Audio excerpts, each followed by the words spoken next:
Hola, ¿qué tal? Buenas tardes. Bienvenidos un nuevo martes a Sin Trincheras. En el programa de hoy hablaremos de los delitos de odio en España. ¿Existe un auge de estos delitos? Antes de nada, recordad que podéis escribir en nuestro chat en directo dejándole preguntas a nuestros participantes, así como comentarios. ¿De acuerdo? Dale me gusta y suscribir. Es algo bastante importante. Compartir. Ahora sí, hablando del tema que nos ocupa. La semana pasada fuimos conocedores de lo que supuestamente fue una agresión homófoba. Un hombre de 20 años fue agredido en Malasaña, Madrid. También, el pasado julio de este mismo año, Samuel Luiz fue asesinado tras una agresión grupal en La Coruña. Un crimen de posible también motivación homófoba. Estos son solo dos casos de los aumentos de estos delitos de odio en España. ¿Existe otro aumento de delitos en España? ¿Cuáles son las causas de estos delitos?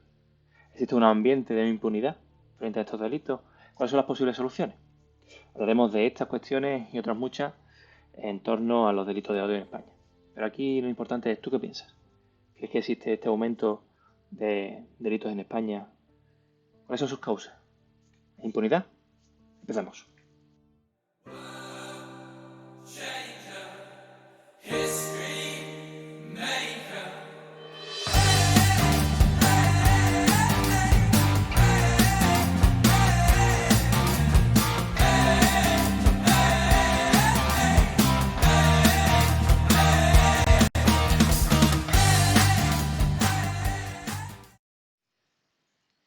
Para hablar de los delitos de odio en España, hoy contamos con Pablo Pérez, portavoz de JUPOL. Buenas tardes, Pablo. Muchas gracias por estar con nosotros. Hola, buenas tardes y un placer una vez más estar con vosotros. Te traslado la pregunta a modo de introductorio. ¿Existe un aumento de los delitos de odio en España? Pues por regla general y según las estadísticas que barajamos desde el Ministerio de Interior, las que han facilitado, no ha habido un aumento como tal en el global de delitos de odio. Sí que se han incrementado algunos de ellos, pero como bien sabéis, se pueden diferenciar diferentes tipos o modalidades de delitos de odio, ¿no? La agrofobia, religiosos, discapacitados, por razón de orientación sexual, racismo, xenofobia. Entonces, hay algunos que sí han visto incrementado su número en estos últimos años, pero en cambio, la gran mayoría y el conjunto de todos ellos se ha visto disminuido.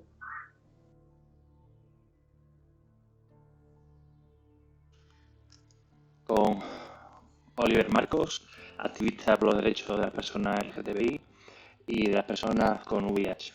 Compagina su vida trabajando como educador sexual en una ONG y haciendo activismo en Iguales, la asociación LGTB de la provincia de Salamanca. Buenas tardes, Oliver, y muchas gracias por estar esta tarde con nosotros. Buenas tardes y muchas gracias por haber querido contar conmigo para este espacio. Te he dado la misma pregunta. ¿Existe un aumento de estos delitos de odio en España? Pues para mí sería difícil poder afirmar una respuesta, ya que es una realidad muy sesgada por el territorio, pero sí que creo que lo que está aumentando es la brutalidad de los delitos de odio. Es decir, el cómo se producen esas agresiones, ¿no? Que a lo mejor en cifras o en estadísticas sí que es cierto que los números pueden ser bastante similares. Creo que las consecuencias que está subiendo la persona agredida son mucho mayores ahora que antes. Debate a los dos y bueno, trasladado con un contexto, ¿no? Con el caso de la semana pasada aquí en Malasaña, en Madrid, ¿no? ¿Qué parece el caso de este chico de 20 años que supuestamente fue agredido en Malasaña? Que al parecer, bueno, parece que no lo fue, quedó ahí entredicho. ¿Hace daño a la lucha LGTB su denuncia y la denuncia a los delitos de odio? Te has dado la pregunta. Hombre, Empezamos por sí, yo creo que no solo hace daño al colectivo LGTBI, en este caso hace daño a cualquier persona que denuncie, en este caso, este tipo de delitos, ¿no? Siempre genera una duda en el resto de la sociedad. Entendemos que estamos hablando de unos delitos que tienen su importancia como cualquier otro delito y efectivamente tenemos que ser sensatos, coherentes y denunciar todo aquello que es real. No podemos banalizar este tipo de hechos con estas situaciones porque luego al final terminan pagando justos por pecadores y aunque nosotros, en este caso desde la policía, vayamos a investigar toda denuncia presuponiendo evidentemente desde un principio que es veraz esa denuncia, el resto de la sociedad sí que le genera dudas y incertidumbre con respecto a este tipo de denuncias interpuestas, ¿no? Entonces entiendo que tenemos que ser pues, más prudentes en este caso y realmente denunciar los hechos cuando realmente nos ocurren. Bueno, ¿qué opinión te merece, Oli?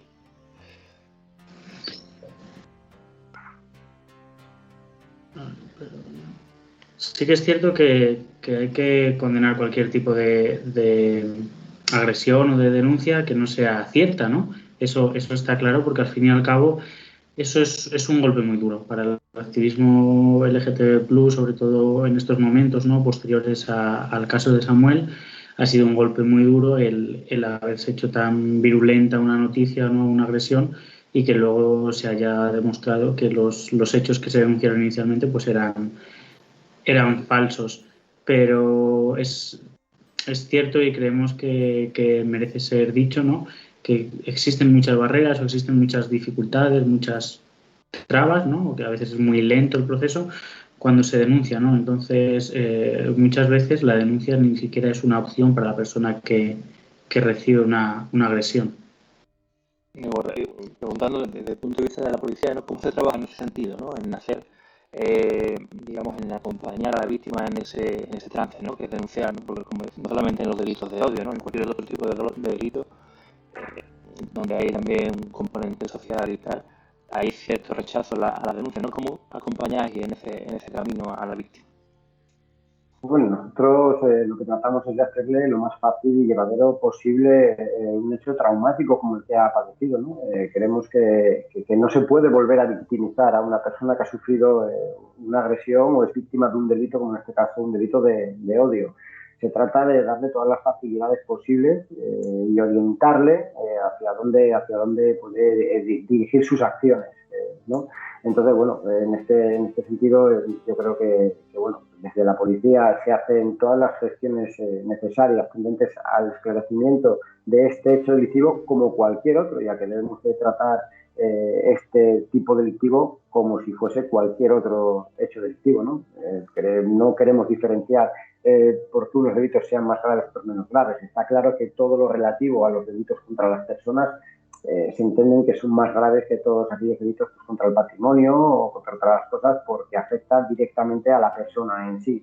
Entonces, bueno, sí es verdad que nos gusta hacer las cosas bien, como en cualquier otra investigación, se barajan muchas hipótesis desde el principio y en este caso de Malasaña, pues creemos que lo que ha habido ha sido una falta de prudencia y una falta de cautela, sobre todo por parte del gobierno, en este caso el ministro del Interior, saliendo a la palestra a hacer unas declaraciones sin tener conocimiento de cómo iba la investigación y de lo que podía suceder. Como realmente ha sido, pues el señor ministro pues, se tiró a la piscina y se encontró sin agua, ¿no?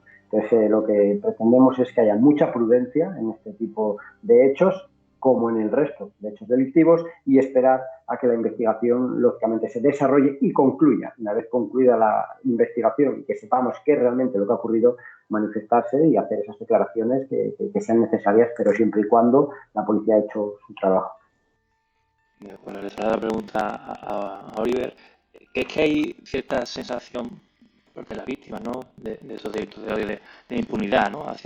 Por parte de los agresores. O sea, hay impunidad y por eso hay esa sensación de aumento, aunque realmente, ¿no? Como decía, desde fútbol no es ese aumento tal como esa percepción, ¿no? Pero esa sensación de impunidad por parte de las víctimas.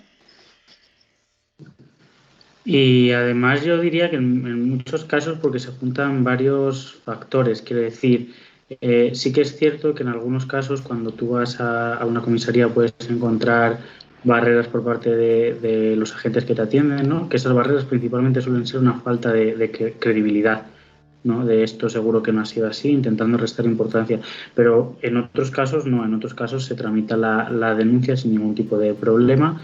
Pero luego a nivel legal y a nivel judicial es cierto que los trámites son muy lentos, que en muchas ocasiones los procesos implican que tienes que volver a encontrarte físicamente con la persona que te ha agredido, ¿no? Lo que echa para atrás a muchas personas a pasar por ese trámite, ¿no?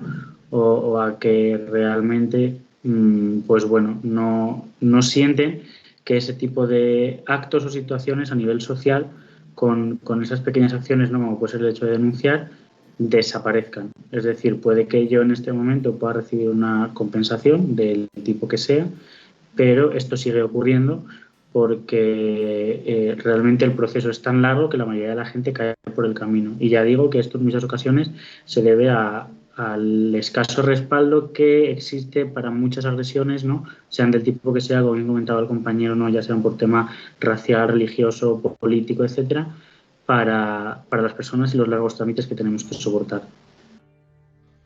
De acuerdo.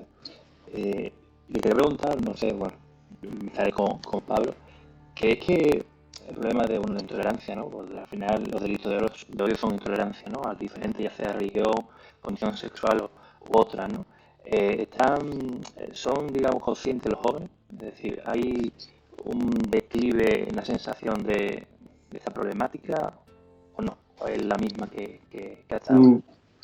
Pues mira, yo creo que la situación que hemos vivido con esta pandemia y la pospandemia que estamos viviendo ahora mismo después del confinamiento, sí estamos viviendo situaciones, como bien ha dicho Oli al principio de la intervención, se están volviendo cada vez más agresivos y más violentos. Cualquier tipo de agresión hoy en día vemos bueno, que llevan puños americanos, que agreden con más violencia, con más brutalidad. Incluso una vez que ya le han agredido, está en el suelo, pues siguen pateándole y agrediéndole. Y sí que hemos encontrado más, como tú bien has dicho, más intolerancia. Creo que ahí entra a formar parte ya la educación, ¿no? Creo que es muy importante el tema de la educación. Y efectivamente la educación no solo tenemos que depender de los colegios. Tenemos que la parte más importante de la educación viene siempre de los padres, ¿no? De los progenitores en este caso. Y creo que sería una parte fundamental el volver a educar a nuestros hijos en la tolerancia, en saber que no porque una persona piense diferente o sea de una religión diferente o tenga una ideología diferente o una orientación sexual diferente, tenemos que arremeter contra él. Ya no solo de manera física, sino muchas veces de manera verbal, ¿no? Esos ataques también, pues, verbales, esos insultos o esas amenazas. Creo que la educación y la tolerancia es una parte fundamental en nuestra sociedad y creo que esa tolerancia, quizá por la crispación que se ha vivido también durante esta pandemia, durante este confinamiento, hemos perdido parte de esa tolerancia, ¿no? Entonces creo que sería muy importante el volver a educar en la tolerancia, el volver a educar en la diversidad, ¿no? Que creo que es algo importantísimo y fundamental en nuestra sociedad. Oliver, ¿estás de acuerdo con lo que dice Pablo? O sea, la intolerancia ha surgido a partir de la situación del COVID, post-COVID, o había algo de previo. Puede ser no he dicho que haya surgido. Que se ha acentuado, no quiere decir, ¿no? Perdona, Oli, no digo que haya surgido ahora, sí, la intolerancia la hemos vivido de siempre, pero que se ha acentuado por toda la situación. En ese sentido sí que coincido en que creo que la pandemia, pues uno de los efectos que ha provocado no es esa alteración de lo que son las normas sociales, ¿no? De cómo se debe concebir unas relaciones sociales, una convivencia social en la calle, incluso en muchas ocasiones problemas de salud mental, de no ser capaz de percibir la realidad como real, ¿no? Pero creo que también estamos teniendo dos problemas muy grandes que están avivando esa intolerancia y que para la gente no son muy conscientes, ¿no? Porque son muy transversales. Por un lado, estamos empezando a escuchar a determinados partidos políticos con discursos de odio abiertamente, ¿no? Hacia colectivos minorizados y eso es muy problemático porque el altavoz que están teniendo es brutal y están llegando a una cantidad de gente que luego no tiene una capacidad crítica para valorar si esas ideas que escuchan les reflejan o no, que directamente se empapan de ellas, ¿no? Y las cogen como suyas. Y por otro lado, cómo se está tratando desde los medios de comunicación este tipo de situaciones, ¿no? Yo recuerdo que cuando pasó lo de Malasaña, mucha gente nos estamos enterando porque esto ha salido en una cadena de televisión, porque esto ha salido en un medio de comunicación escrito, pero precisamente no de una manera muy respetuosa, sino buscando el morbo, ¿no? Intentando dar datos, etcétera. Y creo que eso realmente no nos beneficia a nadie, ¿no? Porque al fin y al cabo parece que llega un momento en el que la información está tan enrevesada que tenemos que justificarla mucho, ¿no? Para que sea real. Es decir, al final yo creo que esto también perpetúa esa incredulidad que decía antes en muchas situaciones. Si yo ante una agresión estoy leyendo una noticia en la que se me está explicando, pero a lo que más hincapié se le está haciendo a lo mejor es a cómo va vestida la víctima, a qué estaba diciendo la víctima en ese momento, en lugar de al contexto que ocurrió, pues es muy probable que cuando yo verbalice una agresión que yo reciba a otras personas, lo que más les importe sea cómo iba yo vestido o qué estaba haciendo yo en ese momento concreto, en lugar de cómo se produjo la agresión, ¿no? Y creo que los medios de comunicación están haciéndonos un flaco favor a la tolerancia por cómo están mostrando esa información y la gente lo está normalizando tanto porque hoy en día tienes un móvil desde tu casa, lees cualquier tipo de noticias no es como antes, ¿no? Entiendo que cuando era la prensa escrita tú decidías qué prensa querías comprar, ¿no? En función de con lo que te sintieras más a gusto, etcétera. Pues creo que ahora está llegando una cantidad de odio de una manera muy transversal y que se está acentuando por lo que decía el compañero Pablo, ¿no? Por esa pandemia que tenemos y esas ganas que tiene la gente de estallar por todas esas limitaciones. Yo en este caso, Oli, sí me gustaría, estoy de acuerdo contigo. Creo que los medios de comunicación al final son los que dan la noticia de la forma que más les interesa para vender. Al fin y al cabo, no deja de ser un negocio y tienen que vender. Pero también creo que desde el gobierno y por la parte que me toca en este caso, que es el tema policial, se nos ayuda muy poco y se nos puso en su momento en duda, sobre todo desde el Ministerio de Igualdad, su ministra, manifestando que cuando en este caso una mujer, llegaba a denunciar una violación, lo primero que le preguntaba el policía es cómo iba vestida. Nada más lejos de la realidad. Yo sigo trabajando, sigo en la calle, me encuentro, por desgracia, en alguna situación en este caso, y sí es verdad que la delicadeza con la que se trata a este tipo de personas, ya bien sea una agresión sexual, ya bien sea un delito de odio, o bien sea por orientación sexual, por racismo, por lo que sea, la delicadeza con la que se trata a estas personas es mayúscula, más quizá de la que se pueda tratar a cualquier otra persona víctima de otro delito que no sea de este calado, ¿no?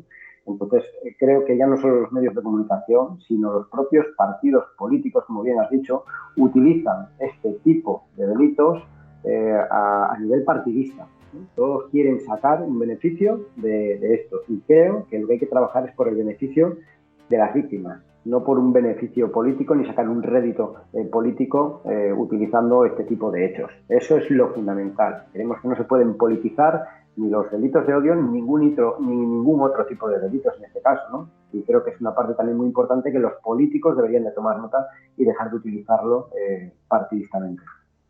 Referente a lo que comentas tú, Pablo, y tanto Oli, no sé si se refiere a Oli a ciertos partidos, ¿no?, que hacen, digamos, como de su discurso, un discurso contra ciertos colectivos, ¿no? Más que ese aprovechamiento que realmente es algo transversal en todo el partido, ¿no? En lo que cada uno quiere, digamos, avanzando su electorado, ganar rédito, ¿no? Hay algunos partidos que tienen un discurso más de odio contra ciertos colectivos más vulnerables en España o no, o simplemente la discusión política. Pero para mí ambas cosas son un problema, quiero decir, porque sí que considero que por un lado hay formaciones políticas que están empezando a tener discursos de odio, ¿no? Como pasó con el hecho de Malasaña, de cuál será la nacionalidad de la persona que ha agredido, cuál se está atacando a los menores extranjeros no acompañados, etcétera. Entonces sí que me parece muy peligroso, ¿no?, que determinados partidos abiertamente puedan decir que quieren eliminar leyes LGTB que no restan derechos a la población general, etcétera. Pero también me parece muy peligroso, por otro lado, como el resto de partidos, que como bien dice Pablo, lo quieren utilizar como interés político, interés partidista, intentan comprar a los colectivos, a los movimientos sociales, para bueno, conseguirse su beneplácito. Y lo peor es que hay colectivos que sí que se dejan comprar, ¿no? Como somos capaces de, a lo mejor, como ha pasado con la ley estatal trans y LGTB que se quiere sacar, estamos dispuestas a aceptar una serie de reducciones a que ciertas personas se queden fuera solo porque el partido político que lo está sacando adelante es el que nos está ofreciendo protagonismo, garantías, al final éxito y gloria posterior, ¿no? Y creo que eso es muy, muy peligroso por parte de los partidos, que no deberían de tener un interés en comprar las acciones sociales, sino en hacerlas suyas y solucionarlas desde una manera neutra, como por parte de los movimientos sociales que se están dejando comprar y están empezando a abanderar partidos políticos como los únicos que están defendiendo sus ideas. Y ahora me pregunta, ¿estás de acuerdo con lo que está comentando Oli? Sí, O sea, totalmente de acuerdo en ese sentido. O sea, creo que lo ha dicho suficientemente claro y poco más tendría que añadir, la verdad. Creo que lo ha explicado perfectamente. Referente a lo que estaba comentando Oli del tema de los menas y tal, ¿hay alguna forma de perseguir a aquellas personas, no ya políticos, no, sino cualquier persona que coge como altavoz las redes sociales y asediana, ¿no? contra los menores extranjeros no acompañados? Hombre, entiendo que podrían estar incluidos dentro de un grupo para estos delitos de odio y seguramente, pues, si hay una denuncia al respecto, se podría intervenir contra aquellos que realmente pues trajen de esto dentro de este ilícito penal, ¿no? Sí es cierto que, bueno, nosotros nos dedicamos a hacer nuestro trabajo, ¿no? Y dentro de nuestro trabajo, pues entre ellos está el tema de los menas. ¿Nos dan problemas? Pues evidentemente, claro que nos dan problemas. ¿Hemos notado un incremento de hechos delictivos por parte de ellos? Pues también es cierto que hemos notado un incremento de hechos delictivos en los que están implicados menas. De ahí a tratar de discriminarlos o criminalizarlos, pues no creo que hay un paso bastante importante, ¿no? Entonces, bueno, hay que saber distinguir mucho y saber también qué es un MENA realmente, ¿no? Y por qué motivo aparecen esos MENAs dentro de nuestro país. Entonces, bueno, aquí entraríamos dentro de un debate totalmente diferente al tema de los delitos de odio. Entonces, no quiero tampoco profundizar mucho, pero sí que es verdad que sería un tema bastante más profundo. Bueno, al final se insensibiliza, ¿no? Diciendo mena no se habla realmente del origen y todo esto. Y digamos, de soterrado hemos hablado quizás de las redes sociales, ¿no? Las redes sociales han incentivado tanto digamos, la polarización, ¿no? Digamos, de esa intolerancia, ¿no? Al desconocido y se ha, digamos, dado altavoz a esa intolerancia. Ha servido esa herramienta, eso del mal, en un mal sentido, para evitar los delitos de odio. Totalmente, ya no solo los delitos de odio, sino los delitos de amenazas. La gente, pues utilizando las redes sociales hoy en día y escudándose la mayoría de las veces en perfiles falsos, se escudan en ese perfil, una persona pues cobarde, ya que no va a la cara, y los utiliza para cometer ya no solo estos delitos de odio, sino amenazas, calumnias, injurias hacia personas sin motivo aparente, ¿no? Creo que las redes sociales han avanzado hasta un punto en el que se utilizan no como una red social para hacer amigos, como antiguamente, como en un principio se podía hacer, sino que ahora mismo han dado un paso más hacia la maldad, ¿no? Siempre hay una gran parte de ellos que siguen utilizándola pues, para lo que son, ¿no? Para relacionarte con personas que tienes lejos, personas que tal, estar en contacto continuo, pero sí es verdad que no hemos notado ese incremento de delitos también a través de las redes sociales. ¿Qué te parece eso, Oli? ¿Estás de acuerdo, no? El tema del bullying o del acoso en redes sociales, el tema del odio, se ha aumentado a través de estas herramientas. Sí, sin duda, vamos, las redes sociales han dejado de ser un espacio seguro desde hace mucho tiempo, ¿no? Entendiendo el espacio seguro como un lugar en el que puedes expresarte libremente sin miedo a represalias. Pero yo siempre lanzo la misma pregunta porque realmente me parece que nos puede ayudar un poco a entender el por qué ha ocurrido todo esto y es, en las redes sociales cada vez se produce más odio porque es la manera que encontramos de expresarnos o realmente la única manera que tenemos de expresarnos en una red social es en muchas ocasiones a través del odio, ¿no? O sea, hasta qué punto nos condiciona la red social lo que podemos o no podemos hacer, ¿no? Porque quizás antes te dedicabas a postear cada día una canción que habías escuchado y que te gustaba mucho y no pasaba nada, ¿no?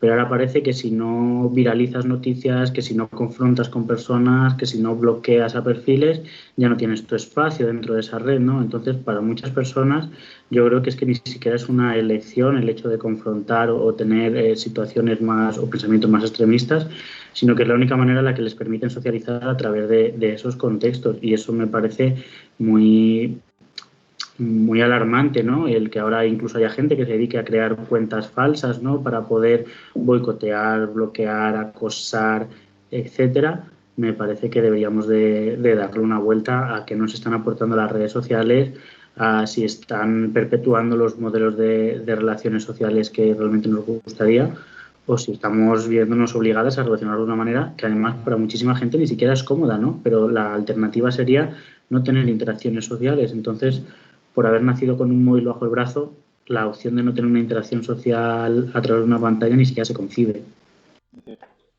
Y yo me gustaría pasar a las posibles soluciones, ¿no? A esos problemas, ¿no? Tanto, digamos, del mal uso de las redes para el odio.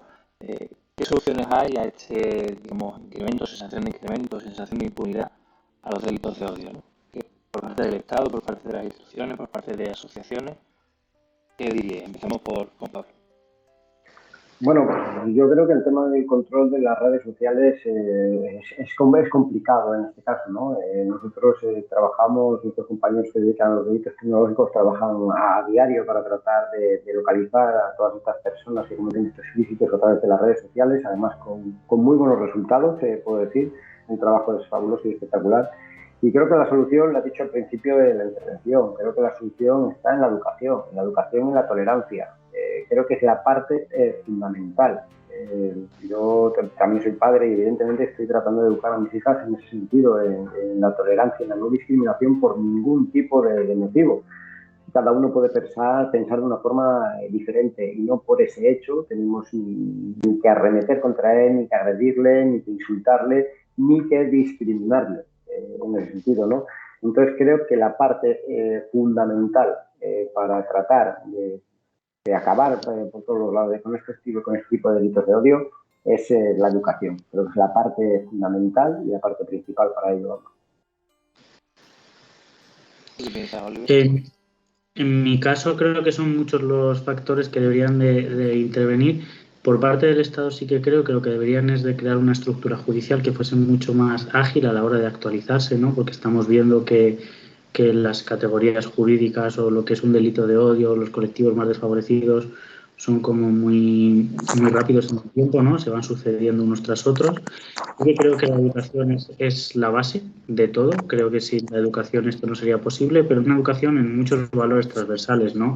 O sea, en tolerancia, en respeto, pero también en diversidad, en autoestima, en muchas cosas, porque muchísima gente ni siquiera es consciente de que la están agrediendo, ¿no? Y también inculcar que no debemos permitir ningún tipo de agresión, ¿no? Y cuando digo que no debemos permitir ningún tipo de agresión, yo siempre pongo los mismos ejemplos, ¿no? Que sería el típico comentario que puedes escuchar en tu casa, ¿no? Que sabes que no tiene ninguna maldad, porque conoces a la gente que lo está haciendo y sabes que no lo dicen con maldad, que no son gente, por ejemplo, que odie a las personas LGTB, pero que estás hablando y sale el comentario, qué mariquita es este, ¿no? Que no dices, bueno, pero no lo dice con maldad, bueno, pero es que nació en otra época, ¿no? Creo que también es nuestra obligación, dentro de las circunstancias que haya, por supuesto, intentar explicar a la gente lo dañinas que pueden ser perpetuar esas expresiones, ¿no? Que las nuevas generaciones que vienen, que los chavales las escuchen y que debemos de cambiarlo. Y creo que el lenguaje es un agente de cambio muy bueno y al que prestamos muy poquita atención, entonces intentar actuar en nuestros círculos de trabajo, en nuestros círculos familiares, en nuestros círculos académicos, etcétera, e intentar eliminar estas opresiones que en muchas ocasiones son estructurales y que yo siempre lo he dicho, es que mucha gente que es homófoba o que es transfoba no porque lo haya decidido, es que la han educado así, o sea, no ha tenido otra opción de conocer otra cosa diferente y es muy difícil de construirse, es muy difícil poner en duda todo lo que te han enseñado desde que eras bien joven. Entonces, que tampoco se sientan culpables por ello y que, pues bueno, intenten cambiar si realmente consideran que es una opción válida para ellas. Y con esto del lenguaje, ¿no? Me parece muy interesante el tema del lenguaje. Bueno, desde ciertos colectivos, ¿no? El tema de la introducción de la E, de la modificación del lenguaje. ¿Cree que la gente, digamos, está abierta a ese tipo de cambio o es bastante reacia a cambio en ese sentido, ¿no? Cuando tú hablabas, ¿no? De marquita y tal, ¿no? Que son, digamos, frases o palabras que, la verdad, que tenemos que utilizar, ¿no? Ciertas personas y que condicionan la forma de pensar, ¿no? ¿El lenguaje es fácil de cambiar en la sociedad o hay agentes digamos, contrarios a ese cambio, ¿no? Reaccionarios a ese cambio? Pues depende de cómo entendamos el lenguaje, ¿no? Porque por un lado podemos encontrarnos a la gente que entiende que el lenguaje se hace en la calle, ¿no? Y que por lo tanto debe avanzar al mismo ritmo al que avanza la sociedad y por lo tanto incluir todos los cambios que la sociedad demande. Pero por otro lado nos encontramos a la gente que lo entiende como una tradición y una cultura inamovible que con el paso del tiempo pues debe mantenerse y debe pasar de generación en generación. Aún así, yo intento plantear la misma pregunta a la gente cuando dice es que estáis metiendo la E y eso está generando confusión. Digo, bueno, cuando la RAE, por ejemplo, aprobó la palabra Twitter, la palabra concreta, ¿no? O sea, palabras que las podemos utilizar en nuestro día a día, Digo, realmente nos llevamos las manos a la cabeza y aún así a lo mejor no las utilizamos en nuestro día a día porque no es necesario que las utilicemos, ¿no? Digo, bueno, pues si este término, ¿no? Incluir la E, hablar en neutro, va a permitir que ciertas personas se vean representadas en un lenguaje que ahora mismo no las representa de ninguna manera, creo que no debemos de tener motivos para que esto nos suponga un rechazo. Pero aún así hay mucha gente que lo entiende como un legado cultural que debe pasar de generación a generación de manera inamovible. ¿Quiere responder a eso, Pablo? Porque está fuera del tema. No, bueno, en ese sentido tampoco tengo mucho que decir, la verdad. De acuerdo. Bueno, si os parece, vamos a, digamos, al último titular, ¿vale? Empezaré por Pablo, ¿vale? Os pido un titular cortito, un minutito, 2 minutitos, 3 minutitos, hasta 3 minutitos me vale. ¿Vale? Empezamos con... A ver, un momentito. Bueno, pues la verdad es que el tema del delito de odio, lo que he dicho anteriormente, son delitos hacia grupos de personas en los que normalmente lo que se da es una intolerancia que estamos viendo que ha ido un poquito en aumento, sobre todo después de esta pandemia y después de este confinamiento. Creemos que lo más básico y lo más fundamental para tratar de erradicar este tipo de hechos es la educación. Y creemos también que bueno, este tipo de delitos de odio, en los que se encuentran un montón de grupos, desde aquí me gustaría también decir que entendemos que en este caso la policía, por poner un ejemplo, podría estar incluido dentro de estos grupos de delito de odio. Más concretamente lo hemos podido ver este fin de semana pasado en Cataluña con la Diada. Creo que fue un ataque y una agresión brutal hacia nuestros compañeros por el mero hecho de ser policías y por el mero hecho de representar a ese grupo que garantiza el ordenamiento jurídico y la Constitución de nuestro país. Desde aquí, ya que nos ha dado la oportunidad también, queremos recordárselo al señor ministro, que como he dicho anteriormente, sí salió muy rápido a la palestra en el tema de esta presunta agresión homófoba de Malasaña, pero a día de hoy seguimos esperando que se manifieste con respecto a la agresión de nuestros compañeros, ¿no? Entonces, bueno, por último, decir y recalcar, sobre todo, que creo que es muy importante educar a nuestros hijos en la tolerancia, en el respeto y en esa diversidad que evidentemente hay en nuestra sociedad.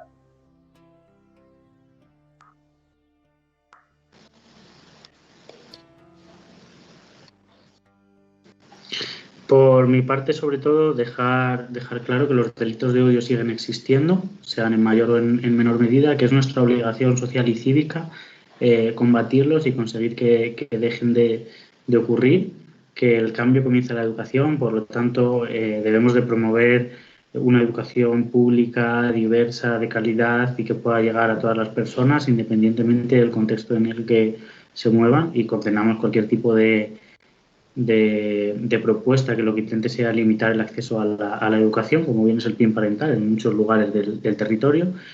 Creemos que los medios de comunicación necesitan una sensibilización muy fuerte sobre los delitos de odio y sobre cómo mostrarlos y cómo transmitir esa información, ¿no? Porque en muchas ocasiones lo que más daño nos hace no es lo que ha ocurrido, sino el cómo se está contando al resto de la sociedad y cómo se está recibiendo.